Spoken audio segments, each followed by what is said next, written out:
Hello everyone welcome to my blog it's me Rojasmi Paudel. आजको video चाहिँ मैले मेरो घर सफा गरेर गर्दैछु।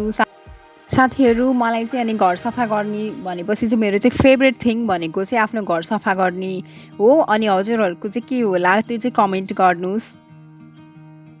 सरी गाइज मैले चाहिँ भिडियो हालेको थिइनँ। आजदेखि चाहिँ अब म सधैँ भिडियो हाल्नेछु हजुरहरूलाई त्यही भन्न आएको। गाइज मैले चाहिँ घरहरू सफा गरेर चाहिँ सकेँ। अनि यु क्यान सी गर्मी चाहिँ कति छ होइन, हेर्नु होला। गर्मी चाहिँ लास्ट वाइल्ड छ है हाम्रो चितवनमा, त्यही भएर अब चाहिँ म नुहाएर आउँछु।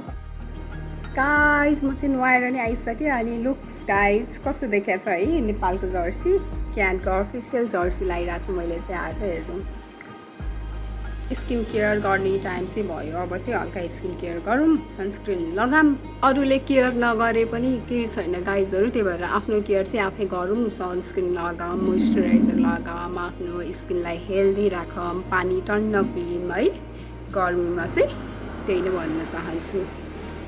अब चाहिँ सनस्क्रिन लगाऊँ। एज युजुअल मेरो चाहिँ मामा अर्थको सनस्क्रिन छ है, यो चाहिँ एकदम बेस्ट छ है सनस्क्रिन, हजुरहरू पनि ट्राई गर्नु सक्नुहुन्छ मामा अर्थको चाहिँ। मेरो चाहिँ सधैँको फेभरेट हो गाइजहरू। अनि मैले चाहिँ अब फेरि त्यो आस्ताबेरीको चाहिँ टिन्टेड सनस्क्रिन लगाउन लगाएको होइन, यो दुईवटा लगाउँदा चाहिँ एकदमै राम्रो देखिन्छ कि, त्यही भएर म चाहिँ यो लगाउँछु है, दुईवटा चाहिँ मिक्स गरेर एकदम राम्रो देखिन्छ। यसमा स्किन केयर पनि गरिसकेँ, हेर्नु कस्तो देखाएको छ है त्यो कमेन्ट। अनि बाइ द वे यो मेरो जर्सी चाहिँ कस्तो देखाएको छ है, this is more important than skin care. साथीहरू घरभित्र कपाल कोर्नु is not a good idea, त्यही भएर चाहिँ म बाहिर गएर कपाल कोरेर आउँछु है। अनि मेरो कपाल चाहिँ हेर्नु कस्तो राम्रो छ लुक गाइस। अहिले कपाल चाहिँ कोरेर आइसकेँ है। अब चाहिँ मेरो फेरि एकछिनमा चाहिँ त्यस्तै हुन्छ है, अघिको जस्तै हुन्छ कपाल। अनि त्यसपछि म हजुरहरूलाई फेरि देखाउने छु। गर्मी चाहिँ एकदमै छ, त्यही भएर म कपाल चाहिँ बाँध्छु है।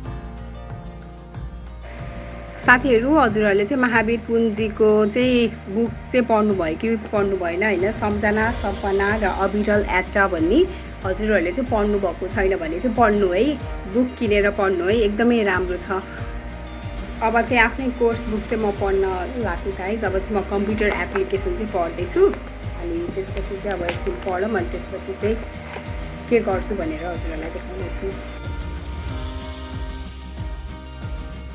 सेल्फ लर्निङ चाहिँ एकदमै हल्का हल्का गाह्रो हुन्छ होइन सुरुमा चाहिँ। अहिले चाहिँ मलाई अब ह्याबिट परिसक्यो है।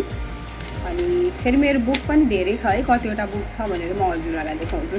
मलाई चाहिँ फेरि पढ्न एकदम रमाइलो लाग्छ, त्यही भएर चाहिँ म पढिरहेको छु। पढ्नलाई त पर्छ है साथीहरू अगाडि बढ्नको लागि। ओके, सुरुमा रहेको छ मेरो यो कम्प्युटर एप्लिकेसन होइन, अनि त्यसपछि रहेको छ मेरो यो इकोनोमिक्स हेर्नु टन्नै छ बुक्सहरू। अनि त्यसपछि रहेको छ personal selling and self selling छ हेर्नु। अनि फेरि त्यो कम्प्युटर एप्लिकेसनको सेकेन्ड पार्टको बुक भयो यो चाहिँ। अनि फेरि छ मेरो यहाँ इन्भाइरोमेन्टल साइन्स एन्ड स्टडिज छ हेर्नु। अनि फेरि छ भ्यालु एजुकेसन हेर्नु है, पढाइ चाहिँ एकदम गाह्रो हुन्छ नि यसमा चाहिँ। अनि फेरि छ बिजनेस अर्गनाइजेसन एन्ड म्यानेजमेन्ट छ है। अनि साथीहरू अर्को पनि फेरि रहेको छ ओभरभ्यू अफ रिटेलिङ हेर्नु, त्यो पनि छ है। अनि फेरि छ मेरो फेभरेट वान भनेको financial accounting. Account is my favourite subject guys. अनि यो अकाउन्टको पार्ट 1 बुक भयो भने हियर इज पार्ट 2 हेर्नु, पार्ट 2 पनि छ ब्यालेन्स सिट, यति धेरै किताब छ है। अनि लास्ट 1 भनेको फेरि बिजनेस अर्गनाइजेसन एन्ड म्यानेजमेन्टको चाहिँ सेकेन्ड पार्टको बुक छ है हेर्नु। यहाँ टोटल मैले पढ्नुपर्ने किताब भनेको चाहिँ रुक्नै म काउन्ट गरेर हजुरलाई भनिदिन्छु, 1 2 3 4 5 6 7 8 9 10 11। ओके गाइज, मेरो चाहिँ टोटल बुक्सहरू रहेको छ 11वटा बुक होइन, जुन चाहिँ मैले आफै सेल्फ गरेर पढिरहेको छु हेर्नु होला। अब चाहिँ मकैको रोटी बनाउने भनेको आज चाहिँ होइन, हाम्रो घरमा चाहिँ हरियो मकै छ नि त, अहिले मकैको सिजन भएको कारणले चाहिँ अब चाहिँ म चाहिँ मकैको ढोड पनि काट्छु। अनि सँगै मकै पनि हुन्छ र बाख्राहरूलाई घाँस पनि हुन्छ।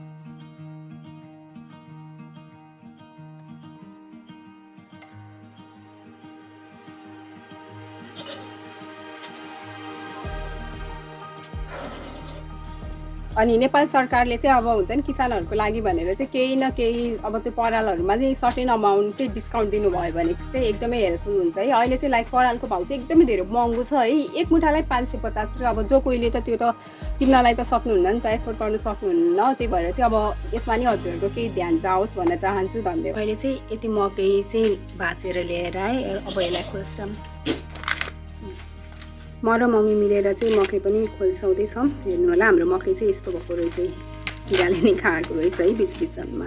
यस्तै त हो। अब ल मैले चाहिँ यति मकै चाहिँ भाँचेको रहेछु गाइस। अब यसलाई चाहिँ पखाल्नु पर्छ होइन, पखालेर लिएर आइसकेँ होइन मकैहरूलाई।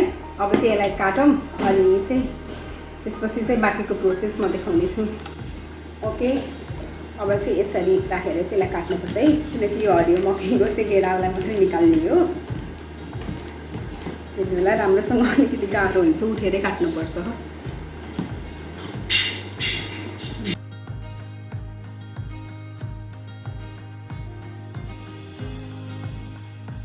यो काट्नलाई चाहिँ हल्का गाह्रो हुन्छ है, तर मिठो चाहिँ मिठो हुन्छ है।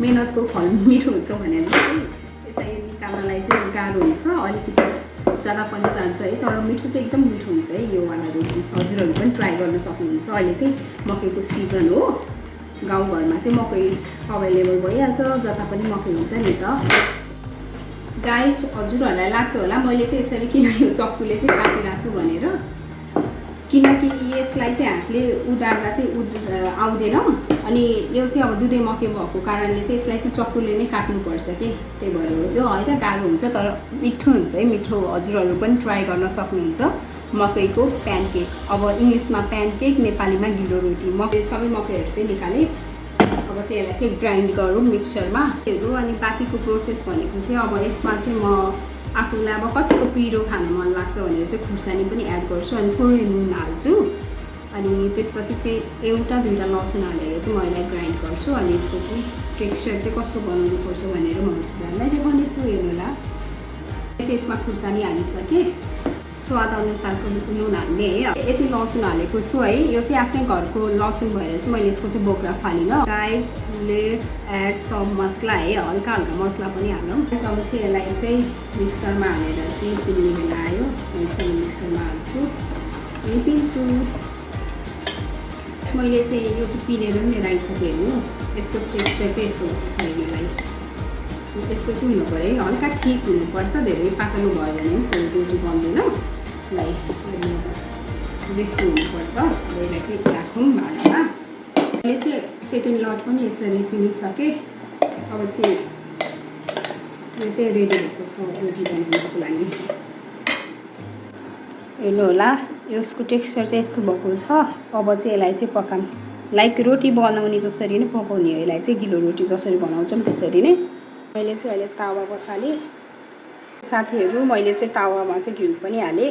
अब चाहिँ रोटीको ब्याटर हालौँ अनि पकाऊँ।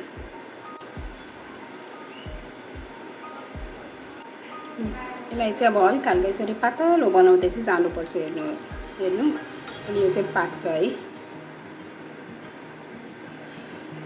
पातलो चाहिँ बनाउनुपर्छ। यसलाई चाहिँ यसरी छोपेर पकाउनुपर्छ है, छोपेर पकायो भने चाँडै पाक्छ अनि भाँडामा पनि टाँसिँदैन। ल साथीहरू, रोटी चाहिँ यस्तो भएको छ है, एकछिन चाहिँ छोपेर चाहिँ पकाउनुपर्छ। हेर्नु होला, अनि यस्तो भएपछि चाहिँ बल्ल फर्काउने हो। हेर्नु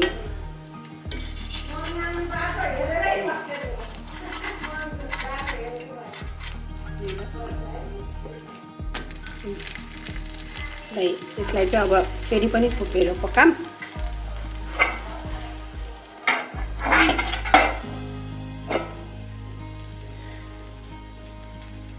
गाइस अब चाहिँ म ट्राई गर्छु कस्तो भएको छ भनेर है। देख्दा चाहिँ यो एकदम मिठो देखिरहेछ, हजुरहरू नि हेर्न सक्नुहुन्छ। Okay guys, let's try this roti है। अब चाहिँ म यो खान्छु कस्तो भएको छ भनेर। यो चाहिँ एकदम तातो छ है।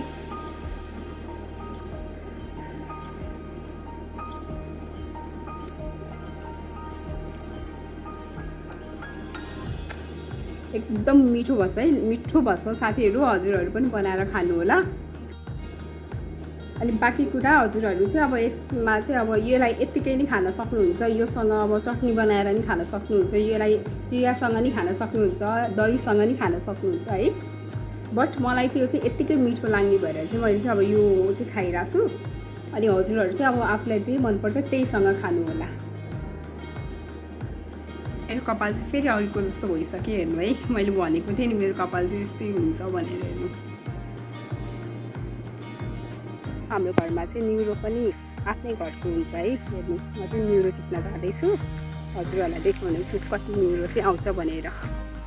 म चाहिँ न्युरो टिप्न लाएँ, मम्मी र म मिलेर चाहिँ। हेर्नु